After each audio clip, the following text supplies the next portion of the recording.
सोमवार की रात ठीक 10 बजे बेंगलुरु का एक बेहद शांत और पॉश इलाका सीगेहल्ली, यहाँ बने साई ग्रीन अपार्टमेंट में सब कुछ बिल्कुल आम दिनों की तरह चल रहा था।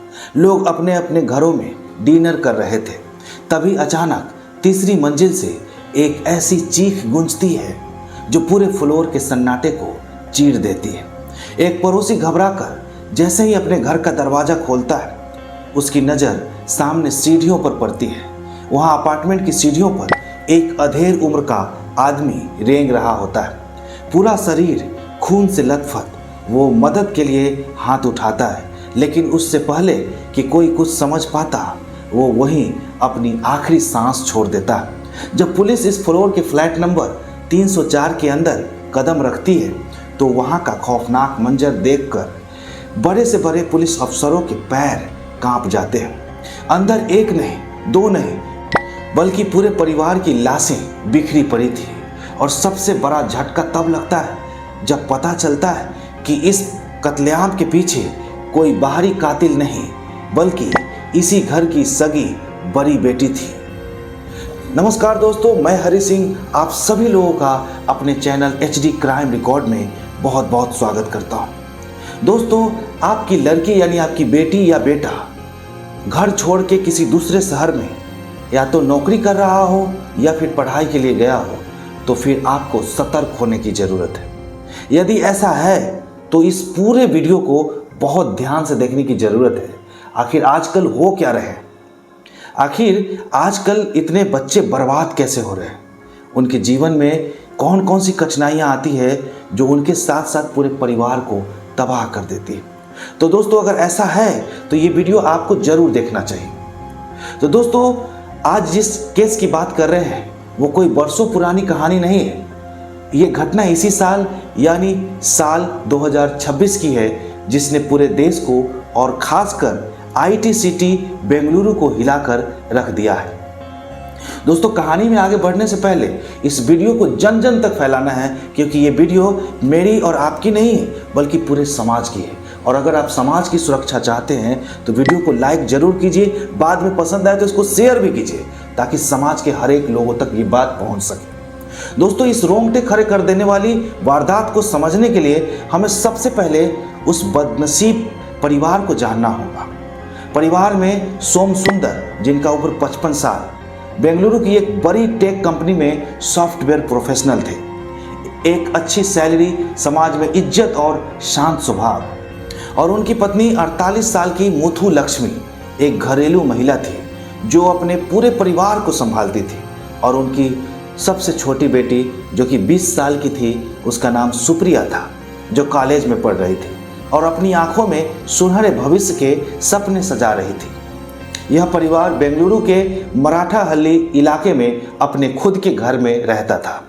आस पड़ोस के लोग बताते हैं कि सोम सुंदर का परिवार इतना सीधा था कि कभी किसी ने उन्हें किसी से ऊंची आवाज़ में बात करते हुए कभी नहीं सुना था। लेकिन इस हंसते खेलते परिवार में एक बड़ी बेटी भी थी, श्वेता। श्वेता खुद भी एक इंजीनियरिंग ग्रेजुएट थी और एक प्राइवेट कंपनी में अच्छे पद पर काम कर रही थी। माता पिता को अपनी इस पढ़ी लिखी बेटी पर बहुत गर्व था, लेकिन उन्हें इस बात का जरा भी अंदाज़ा नहीं था कि उनकी यह होनहार बेटी इसी शहर के दूसरे कोने में एक ऐसी काली जिंदगी जी रही है, जिसका सच जब सामने आएगा तो पूरा परिवार पल भर में तबाह हो जाएगा। तारीख थी 22 जून 2026, सोमवार का दिन था। सीगेहल्ली के धामनिक लेआउट में बने साई ग्रीन अपार्टमेंट में शाम के वक्त थोड़ी शांति थी। इस अपार्टमेंट की तीसरी मंजिल पर फ्लैट नंबर 304 को अभी मुश्किल से 1.5 महीना पहले ही किराए पर लिया गया था।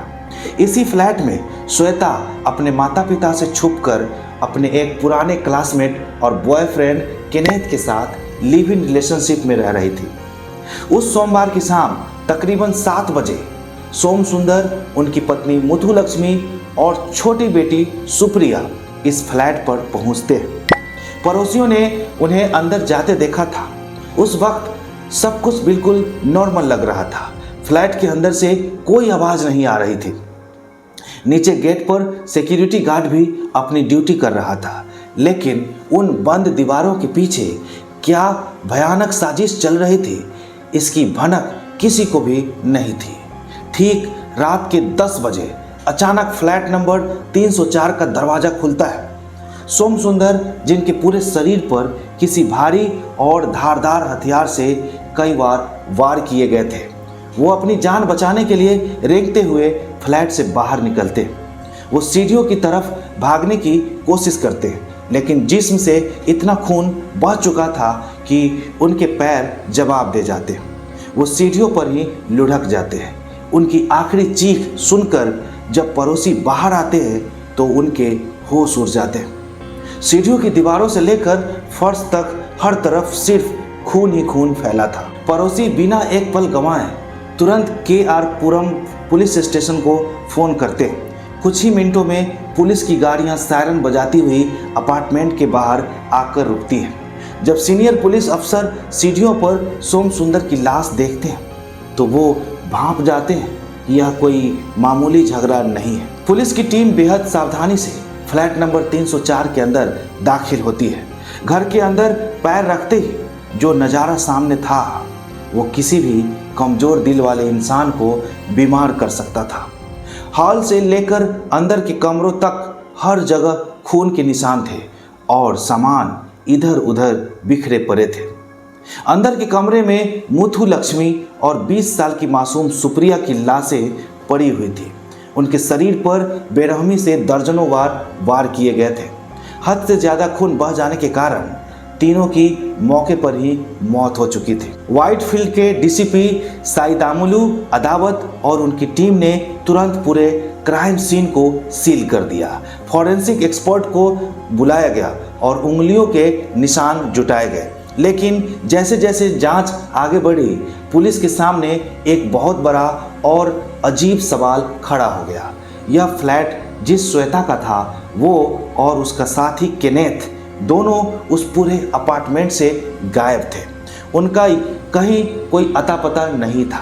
सवाल यह था कि अगर कोई दुश्मन बाहर से आया था तो उसने माता पिता और छोटी बहन को तो मार डाला, लेकिन बड़ी बेटी को सही सलामत आखिर क्यों छोड़ दिया?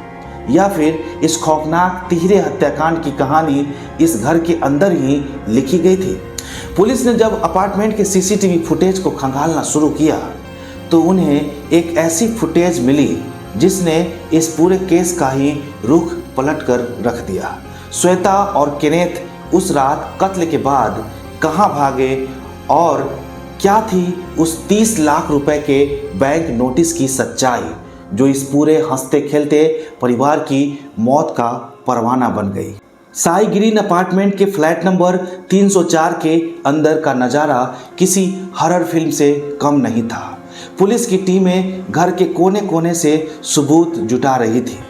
व्हाइटफील्ड के DCP और KR पुरम थाने के जाबाज पुलिस अफसर हैरान थे कि 3 कत्ल हो गए, लेकिन पड़ोसियों को चीख पुकार के अलावा किसी बाहरी इंसान के आने जाने की भनक तक नहीं लगी। पुलिस ने सबसे पहले अपार्टमेंट के सिक्योरिटी गार्ड को बुलाया और उससे पूछताछ शुरू की, लेकिन गार्ड का कहना था कि शाम को सोम सुंदर के परिवार के अंदर आने के बाद कोई भी नया या संदिग्ध व्यक्ति बिल्डिंग में दाखिल नहीं हुआ था। अब पुलिस के पास केवल एक ही रास्ता बचा था, सोमवार की उस पूरी रात की CCTV फुटेज को खंगालना। पुलिस टीम सीधे अपार्टमेंट के बेसमेंट और मेन गेट पर लगे CCTV कैमरों के कंट्रोल रूम में पहुंचती है। फुटेज को पीछे किया जाता है। रात के ठीक 10:05 पर, यानी सोम सुंदर की सीढ़ियों पर चीख गूंजने के ठीक 5 मिनट बाद कैमरे में 2 लोग दिखाई देते हैं, एक लड़का और एक लड़की। दोनों के चेहरे पर कोई हड़बड़ाहट नहीं थी, कोई डर नहीं था। वो बेहद सामान्य कदमों से चलते हुए अपार्टमेंट के पिछले गेट की तरफ बढ़ते और अंधेरे में कहीं गायब हो जाते। पुलिस जब उस लड़की के चेहरे को जूम करती है तो उनके होश उड़ जाते हैं। वो कोई और नहीं बल्कि इसी मृत परिवार की सबसे बड़ी बेटी यानी श्वेता थी और उसके साथ उसका बॉयफ्रेंड केनेथ था। सीसीटीवी फुटेज ने यह साफ कर दिया कि यह कोई बाहरी डकैती या दुश्मनी का मामला नहीं था। कातिल घर के अंदर ही मौजूद थे। लेकिन पुलिस के सामने अब सबसे बड़ा रहस्य यह था कि एक पढ़ी लिखी, संस्कारी और इंजीनियरिंग ग्रेजुएट बेटी अपने ही माता पिता और अपनी सगी छोटी बहन की जान की दुश्मन कैसे बन सकती है। इस राज को बेपर्दा करने के लिए पुलिस की एक टीम सोम सुंदर के मराठा हल्ली वाले पुश्तैनी मकान में पहुंचती है। वहां रहने वाले रिश्तेदारों और पड़ोसियों से जब श्वेता के बारे में पूछा गया तो जो सच सामने आया उसने पुलिस को भी हैरानी में डाल दिया। परिजनों ने बताया कि श्वेता पढ़ने लिखने में काफ़ी तेज थी। कॉलेज खत्म करने के बाद जब उसकी नौकरी लगी तो उसका बर्ताव धीरे धीरे बदलने लगा था। वो घर में बहुत कम बात करती थी और अक्सर अपने फ़ोन पर बिजी रहती थी। करीब 2 महीने पहले उसने अपने माता पिता से कहा था कि उसकी कंपनी का काम बहुत बढ़ गया है और उसे ऑफिस के पास ही शिफ्ट होना पड़ेगा। सोम सुंदर अपनी बेटी पर आंख बंद करके भरोसा करते थे। उन्होंने बिना कोई शक किए श्वेता को सीगे हल्ली में फ्लैट किराए पर लेने की मंजूरी दे दी। उन्हें लगा कि उनकी बेटी अपने करियर को बनाने के लिए दिन रात मेहनत कर रही है, लेकिन श्वेता तो कोई और ही खिचड़ी पका रही थी। श्वेता अकेले रहने के नाम पर उस फ्लैट में शिफ्ट तो हुई थी, लेकिन वो वहाँ अकेली नहीं थी। पुलिस ने जब श्वेता के कॉल डिटेल्स और सोशल मीडिया अकाउंट्स को खंगालना शुरू किया तो इस कहानी में एंट्री होती है केनेथ की। केनेथ श्वेता का पुराना कॉलेज फ्रेंड था। दोनों एक दूसरे को कॉलेज के दिनों से ही जानते थे और धीरे धीरे यह दोस्ती प्यार में बदल चुकी थी। श्वेता के माता पिता बेहद रूढ़िवादी और संस्कारी विचारों के थे। श्वेता अच्छी तरह जानती थी कि उसके माता पिता किसी भी कीमत पर इस रिश्ते को मंजूरी नहीं देने वाले, इसलिए उसने एक खतरनाक रास्ता चुना, दोहरी जिंदगी जीने का। एक तरफ वो अपने माता पिता के सामने एक सीधी सादी, सिर्फ काम से काम रखने वाली संस्कारी बेटी बनी रही। दूसरी तरफ सीगे हल्ली के इस फ्लैट में वो केनेथ के साथ पिछले 1.5 महीने से बिना शादी किए लिव इन रिलेशनशिप में रह रही थी और एक दूसरे के साथ बार बार शारीरिक संबंध का मजे ले रही थी। इस फ्लैट का किराया, घर का सारा खर्च, सब कुछ श्वेता ही संभालती थी, क्योंकि केनेथ के पास कोई परमानेंट नौकरी नहीं थी। दोनों अपनी इस छुपी हुई दुनिया में बेहद खुश थे और उन्हें लगता था कि उनका यह राज कभी किसी के सामने नहीं आएगा। लेकिन वो कहते हैं ना कि गुनाह की बुनियाद पर खड़े किए गए रिश्ते की उम्र बहुत छोटी होती है। श्वेता और केनेथ की जिंदगी बिल्कुल आलीशान चल रही थी। महंगे होटलों में जाना, पार्टियां करना और अपनी मर्जी से जिंदगी जीना। लेकिन इस अय्याशी के लिए पैसे कहाँ से आ रहे थे? केनेथ की कोई कमाई नहीं थी और श्वेता की सैलरी इतनी ज़्यादा नहीं थी कि वो एक साथ 2-2 घरों का खर्च और इतनी महंगी लाइफस्टाइल संभाल सके। तभी पुलिस को श्वेता के बैंक अकाउंट्स की जांच करते समय एक और चौंकाने वाली कड़ी हाथ लगती है। श्वेता ने पिछले कुछ महीनों में कई अलग अलग क्रेडिट कार्ड्स और पर्सनल लोन के लिए अप्लाई किया था। उसकी दोहरी जिंदगी का खर्च अब उसके काबू से बाहर हो रहा था। वो कर्ज के दलदल में इस कदर धंस चुकी थी कि उसे खुद नहीं पता था कि वो इससे बाहर कैसे निकलेगी। और इसी छुपे हुए झूठ ने एक ऐसे बारूद के ढेर को जन्म दे दिया था जिसमें सिर्फ एक चिंगारी की ज़रूरत थी। और वो चिंगारी लगी सोमवार 22 जून की दोपहर को, जब सोम सुंदर के मराठा हल्ली वाले घर के दरवाजे पर एक अनजान डाकिया आकर रुकता है। उस डाकिये के हाथ में एक ऐसा सरकारी कागज था जिसने श्वेता के झूठ के इस आलीशान महल को ताश के पत्तों की तरह बिखेर कर रख दिया। आखिर उस सरकारी कागज में ऐसा क्या लिखा था जिसे देखते ही सोम सुंदर के पैरों तले जमीन खिसक गई? क्यों पूरा परिवार उसी वक्त रात के अंधेरे में श्वेता के सीगे हल्ली वाली फ्लैट पर पहुंचने के लिए मजबूर हो गए? और वहां पहुंचने के बाद ऐसा क्या हुआ कि बात सीधे कत्ल तक पहुंच गई? 22 जून 2026 की वो दोपहर सोम सुंदर का मराठा हल्ली वाला घर बिल्कुल शांत था। मुथुलक्ष्मी रसोई में रात के खाने की तैयारी की सोच रही थी और सोम सुंदर अपने ऑफिस के कुछ काम निपटा रहे थे। तभी घर के बाहर मोटरसाइकिल रुकती है और डाकिया आवाज लगाता है। सोम सुंदर बाहर जाते हैं और एक रजिस्टर्ड पोस्ट यानी सरकारी स्पीड पोस्ट रिसीव करते हैं। लिफाफे पर बड़े बड़े अक्षरों में एक नामी नेशनल बैंक का नाम लिखा था और नीचे नाम था श्वेता सोम सुंदर। सोम सुंदर को लगा कि बेटी का कोई ऑफिशियल पेपर होगा, लेकिन जैसे ही उन्होंने इस लिफाफे को खोला और अंदर का कागज पढ़ा तो उनके हाथों से वो लेटर छूटकर फर्श पर गिर गया। उनके चेहरे का रंग सफ़ेद पड़ चुका था। वो एक बैंक रिकवरी नोटिस था। नोटिस में साफ लिखा था कि श्वेता ने बैंक से पूरे 30 लाख रुपए का एक बहुत बड़ा पर्सनल लोन लिया है, जिसकी पिछले कई महीने से एक भी किस्त नहीं चुकाई गई। बैंक ने सख्त कानूनी चेतावनी दी थी कि अगर तुरंत इस कर्ज का निपटारा नहीं किया गया तो श्वेता के खिलाफ धोखाधड़ी का मुकदमा दर्ज कर उसे जेल भेज दिया जाएगा। सोम सुंदर के लिए यह किसी बड़े पहाड़ के टूटने जैसा था। जो बेटी हर महीने अपनी सैलरी का एक हिस्सा घर में देने का नाटक करती थी, जो खुद को एक कामयाब सॉफ्टवेयर इंजीनियर बताते थे, वो अचानक 30 लाख रुपए के इतने बड़े कर्ज के दलदल में कैसे डूब गई। और सबसे बड़ा सवाल, उसने इतने सारे पैसों का किया क्या। सोम सुंदर ने बिना एक पल गंवाए तुरंत श्वेता को फ़ोन मिलाया, लेकिन श्वेता का फ़ोन लगातार नॉट रीचेबल आ रहा था। दोपहर से शाम हो गई। सोम सुंदर ने दर्जनों बार अपनी बड़ी बेटी का नंबर डायल किया, लेकिन हर बार वही कंप्यूटर की आवाज़ आती रही। मुथुलक्ष्मी और छोटी बेटी सुप्रिया भी अब बेहद घबरा चुकी थी। शाम के करीब 6 बजे सोम सुंदर ने फैसला किया कि अब घर पर बैठकर इंतजार करने का कोई फ़ायदा नहीं है। उन्हें श्वेता के ऑफिस के पास वाले उस किराए के फ्लैट पर जाना ही होगा, जिसे वो अपनी बेटी का वर्किंग वुमन हॉस्टल समझते थे।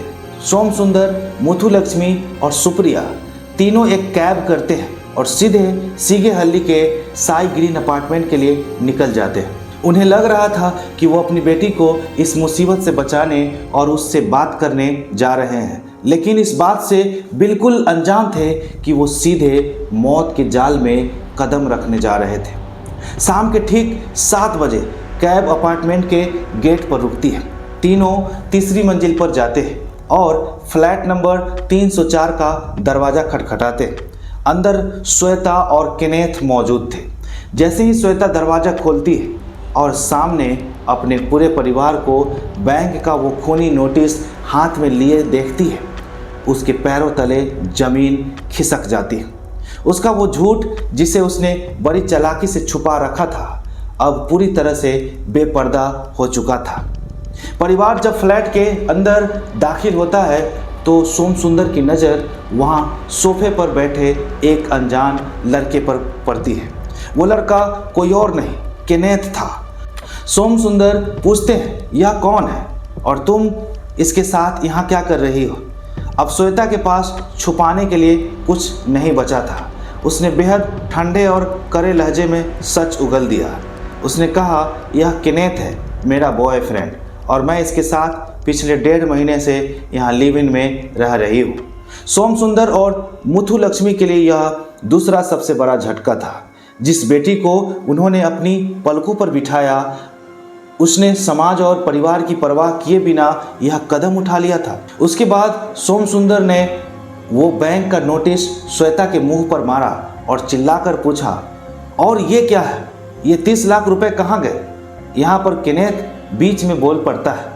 पता चलता है कि श्वेता ने जो 30 लाख का लोन लिया था, उसका एक बहुत बड़ा हिस्सा केनेथ की ऐशो आराम की ज़िंदगी, उसकी महंगी ज़रूरतों और दोनों की पार्टियों में पानी की तरह बहा दिया गया। पता चलता है कि श्वेता ने जो 30 लाख रुपए का लोन लिया था, उसका एक बहुत बड़ा हिस्सा केनेथ की ऐशो आराम की ज़िंदगी, उसकी महंगी ज़रूरतों और दोनों की पार्टियों में पानी की तरह बहा दिया गया था। सोम सुंदर ने केनेथ को सीधे तौर पर डांटना शुरू कर दिया और कहा कि वो अपनी बेटी को इस धोखेबाज लड़के के साथ नहीं रहने देंगे। उन्होंने श्वेता का हाथ पकड़ा और कहा, चलो अभी इसी वक्त सामान पैक करो और हमारे साथ घर वापस चलो, यह लड़का तुम्हें बर्बाद कर देगा। सोम सुंदर की यह बात सुनकर केनेथ गुस्से से पागल हो उठा। उसे लगा कि अगर श्वेता यहाँ से चली गई तो उसकी ऐशो आराम की जिंदगी हमेशा के लिए खत्म हो जाएगी और 30 लाख के इस कर्ज के चक्कर में पुलिस उसे भी नहीं छोड़ेगी। वहीं श्वेता को भी लग रहा था कि अगर वो आज घर वापस चली गई तो उसकी आज़ादी छिन जाएगी और समाज में उसकी बदनामी होगी। रात के 9 बज चुके थे। फ्लैट के अंदर की बहस अब एक हिंसक मोड़ ले रही थी। सोम सुंदर श्वेता को ले जाने की जिद पर अड़े थे। मुथुलक्ष्मी रो रही थी और सुप्रिया अपनी बड़ी बहन को समझाने की कोशिश कर रही थी, लेकिन श्वेता और केनेथ के दिमाग पर इस वक्त कोई भूत सवार हो चुका था। लोन का दबाव, बदनामी का डर और केनेथ का उकसाना, इन सब ने मिलकर श्वेता की ममता और खून के रिश्ते को पूरी तरह से शून्य कर दिया। केनेथ धीरे से रसोई की तरफ बढ़ता है और वहां रखे एक बड़े धारदार चाकू को अपने हाथ में ले लेता है। वो श्वेता की तरफ देखता है और श्वेता भी बिना कुछ बोले आंखों ही आंखों में अपनी सहमति दे देती है। एक सगी बेटी ने अपने ही माता पिता और बहन की मौत के वारंट पर साइन कर दिए थे। रात के ठीक 9:30 बजे उस बंद फ्लैट के अंदर मौत का वो नंगा नाच शुरू होता है, जिसे बयां करते हुए भी रूह कांप जाए। कैसे एक एक करके केनेथ और श्वेता ने पूरे परिवार पर वार किए। सुप्रिया ने अपनी जान बचाने के लिए कितनी मिन्नतें की और उस भयंकर कत्लेआम की वो रोंगटे खड़े कर देने वाली टाइमलाइन क्या थी, आइए जानते हैं विस्तार से। दोस्तों, रात के ठीक 9:30 बज रहे थे। फ्लैट नंबर 304 के अंदर का तापमान बेहद गर्म हो चुका था।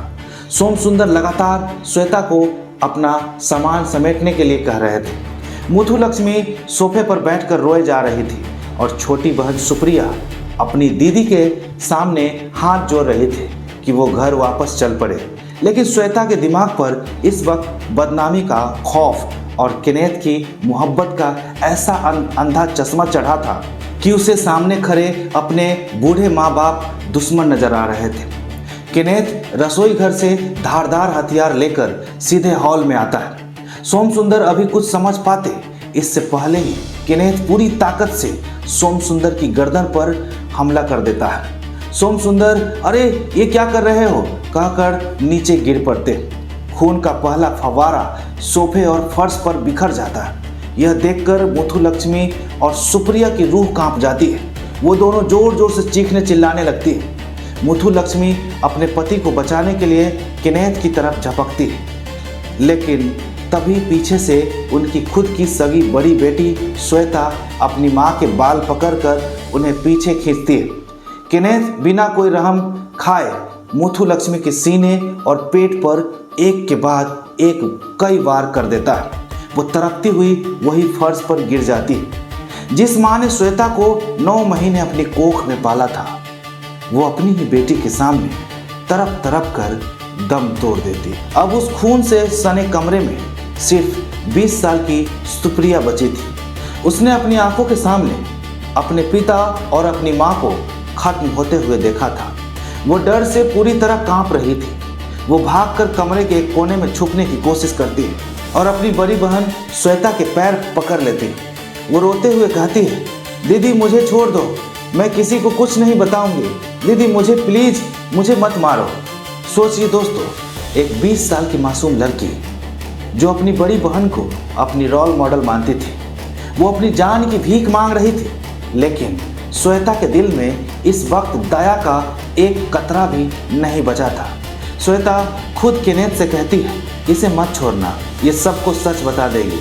केनेथ सुप्रिया को घसीटते हुए कमरे के बीच में लाता है। सुप्रिया अपनी जान बचाने के लिए अपने हाथ आगे करती है, जिससे उसके हाथों की उंगलियों पर गहरे जख्म बन जाते हैं। लेकिन केनेथ और श्वेता मिलकर उस मासूम बच्ची पर तब तक वार करते रहते हैं जब तक कि उसकी चीख हमेशा हमेशा के लिए शांत नहीं हो जाती।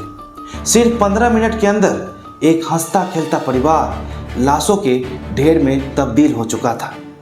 कमरे में चारों तरफ सिर्फ खून ही खून फैला था। श्वेता और केनेथ को लगा कि तीनों मर चुके हैं।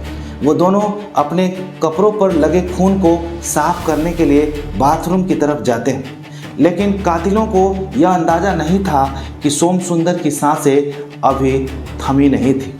उनके जिस्म में अपनी छोटी बेटी और पत्नी को खोने का जो दर्द था, उसने उन्हें खड़े होने की आखिरी हिम्मत दी।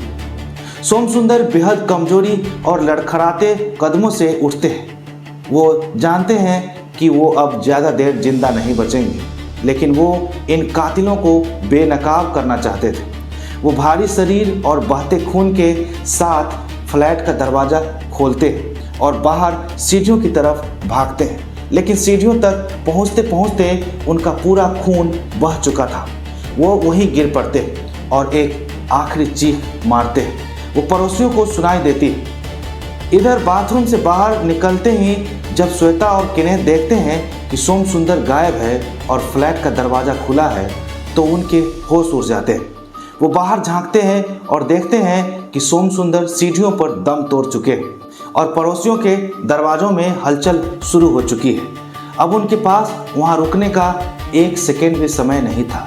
वो तुरंत फ्लैट के अंदर वापस जाते हैं। श्वेता अपना पर्स उठाती है और केनेथ अपना फ़ोन लेता है और दोनों फ्लैट का ताला बंद किए बिना सीधे लिफ्ट की जगह सीढ़ियों के पिछले रास्ते से नीचे बेसमेंट की तरफ भागते हैं। रात के ठीक 10:05 पर अपार्टमेंट के मेन गेट और बेसमेंट के सीसीटीवी कैमरे में जो रिकॉर्ड हुआ, उसे देखकर बाद में पुलिस भी दंग रह गई। आमतौर पर जब कोई इंसान 3 कत्ल करके भागता है तो उसके चेहरे पर घबराहट होती है, वो दौड़ता है, लेकिन श्वेता और केनेथ के चेहरे पर अजीब सा सन्नाटा था। श्वेता ने अपने चेहरे को एक स्कार्फ से ढक रखा था और केनेथ ने अपनी शर्ट बदल ली थी। दोनों एक दूसरे का हाथ पकड़कर बेहद सामान्य तरीके से चलते हुए अपार्टमेंट के पिछले गेट से बाहर निकलते। बाहर सड़क पर आते ही वो एक ऑटो रिक्शा को हाथ देते। उस वक्त ऑटो ड्राइवर को भी नहीं पता था कि उनकी सीट पर जो संस्कारी और पढ़े लिखे दिखने वाले बच्चे बैठे हैं, वो अभी अभी 3 लोगों का कत्ल करके आ रहे हैं। ऑटो में बैठकर श्वेता सीधे केनेथ से कहती है, अब पुलिस हमारे पीछे आएगी, हमें बेंगलुरु छोड़ देना चाहिए जितनी जल्दी हो सके। दोनों सीधे कैंटनमेंट रेलवे स्टेशन की तरफ निकल जाते हैं। उन्हें लगता था कि रात के अंधेरे में वो पुलिस की नज़रों से बचकर निकल जाएंगे, लेकिन बेंगलुरु पुलिस के जाबाज अफसर अब उनके खून के निशानों का पीछा करते हुए एक्टिव हो चुके थे। कत्ल की रात बीत चुकी थी और अगली सुबह पूरे बेंगलुरु के अखबारों में यह खबर फ्रंट पेज पर छपी थी। पुलिस की 10 स्पेशल टीमें इस सनकी जोड़े के पीछे लगा दी गई थी। श्वेता और केनेथ बेंगलुरु से भागकर किस राज में छुपे, कैसे एक मामूली वाइन शॉप के बाहर पुलिस और केनेथ के बीच फिल्मी स्टाइल में मुठभेड़ और पीछा हुआ, और अदालत के सामने श्वेता ने कौन सा ऐसा बयान दिया जिसने कानून को भी सोचने पर मजबूर कर दिया। आइए जानते हैं विस्तार से। 23 जून 2026 की सुबह पूरे बेंगलुरु शहर में इस तिहरे हत्याकांड की खबर आग की तरह फैल चुकी थी।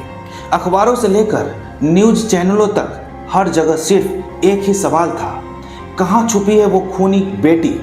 KR पुरम पुलिस स्टेशन में आला अफसरों की एक हाई लेवल मीटिंग बुलाई गई। व्हाइटफील्ड के DCP ने तुरंत मामले की गंभीरता को देखते हुए 10 स्पेशल टीमों का गठन किया। पुलिस के पास शुरुआती सुराग के नाम पर सिर्फ श्वेता और केनेथ की वो CCTV फुटेज थी, लेकिन पुलिस के साइबर सेल ने जब दोनों के मोबाइल नंबर्स को ट्रेस करना शुरू किया तो पता चला कि वारदात के तुरंत बाद ही दोनों ने अपने अपने परमानेंट सिम कार्ड बंद कर दिए थे। कातिल सातिर थे, लेकिन कानून के हाथ उनसे भी लंबे थे। पुलिस ने श्वेता के बैंक अकाउंट और क्रेडिट कार्ड्स पर डिजिटल नज़र रखनी शुरू की। कत्ल के अगले दिन यानी 24 जून को पुलिस को पहला बड़ा सुराग मिलता है। श्वेता के एक एक्टिव डिजिटल वॉलेट से चेन्नई के पास एक बस टिकट बुक करने के लिए ट्रांजैक्शन किया गया था। पुलिस की एक टीम तुरंत चेन्नई के लिए रवाना होती है, लेकिन वहां पहुंचते ही पता चलता है कि यह शातिर जोड़ा पुलिस को गुमराह करने के लिए चेन्नई का टिकट बुक कर असम में एक प्राइवेट टैक्सी से पुडुचेरी की तरफ भाग चुका था।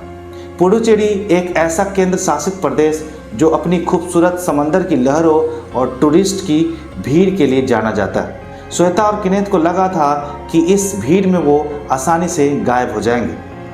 तारीख थी 25 जून 2026। बेंगलुरु पुलिस की स्पेशल टीम पुडुचेरी पुलिस के साथ मिलकर वहां के सस्ते और कम बजट वाले होटलों की खाक छान रही थी। आखिरकार पुडुचेरी के बस स्टैंड के पास बने एक छोटे से लॉज के रजिस्टर में पुलिस को श्वेता और एक फर्जी नाम से एंट्री मिलती है। पुलिस की टीम बिना कोई वक्त गंवाए हथियारों के साथ लॉज के कमरा नंबर 204 की तरफ बढ़ती है। पुलिस जैसे ही दरवाज़ा खटखटाती है, अंदर से श्वेता दरवाज़ा खोलती है। पुलिस को सामने देख श्वेता के होश उड़ जाते हैं। वो बिना किसी विरोध के वहीं घुटनों पर बैठ जाती है, लेकिन किनेत कमरे में नहीं था। श्वेता से जब कड़ाई से पूछा गया तो उसने रोते हुए बताया कि किनेत पास ही एक वाइन शॉप पर शराब खरीदने गया है। पुलिस की टीम तुरंत उस वाइन शॉप की तरफ दौड़ती है। दुकान के बाहर खड़े किनेत की नज़र जैसे ही सादे कपड़े में आ रहे पुलिस वालों पर पड़ती है, वो भांप जाता है कि उसका खेल अब खत्म हो चुका है। वो दुकान की काउंटर से एक कांच की बोतल उठाता है और उसे दीवार पर मारकर तोड़ता है और नुकीली बोतल लेकर पुलिस टीम पर झपट पड़ता है। उसने एक कांस्टेबल के हाथ पर वार कर उसे घायल कर दिया और पुडुचेरी की तंग गलियों में भागने लगा। पुलिस और एक तिहरे हत्यारे के बीच करीब 200 मीटर तक फिल्मी स्टाइल में पीछा चलता है। आखिरकार पुलिस वाले किनेत को जमीन पर दबोच लेते और उसके हाथों में लोहे की हथकड़ियां पहना दी जाती। श्वेता और किनेत को भारी सुरक्षा के बीच वापस बेंगलुरु लाया जाता है।